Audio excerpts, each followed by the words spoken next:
সে অন্যায় করেছে, নিজে স্বীকার করছে যে আমি অন্যায় করেছি, টাকা নিয়েছি, টাকা খেয়েছি। এখন পিসি আর ভাইপোর মধ্যে চলছে, ভাইপো বলছে, এবং সেই নাটক হচ্ছে মমতা বন্দ্যোপাধ্যায়ের লেখা, আর নির্দেশনা হচ্ছে চোর কুণালের। চোর কুণালকে চেনেন তো? হ্যাঁ, ভালো করে চেনেন তো? চোর কুণাল সে নির্দেশনা করছে। পিসিকে ভাইপো বলছে আমাকে উপমুখ্যমন্ত্রী করে দাও। পিসি বলছে এটা বড় ডেঞ্জারাস, একে যদি উপমুখ্যমন্ত্রী করি পরের দিনই মুখ্যমন্ত্রী হওয়ার চেষ্টা করবে, আমার ঘাটটা মটকাবে।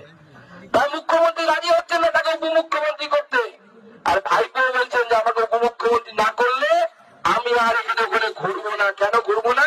কারণ ভাইপো বুঝে গেছে যে তিনি ভাইপো থেকে দাদু হয়ে গেলে মুখ্যমন্ত্রী হবেন না, তার আগে ইডি তার ঘাড় ধরে তাকে জেলের ভেতরে চালান করবে, জেলের ভেতরে যাবে। সেই জন্য সে বুঝে। নিত্য নতুন ভিডিওর আপডেট পাওয়ার জন্য আমাদের ইউটিউব চ্যানেলটিকে লাইক, কমেন্ট, শেয়ার এবং সাবস্ক্রাইব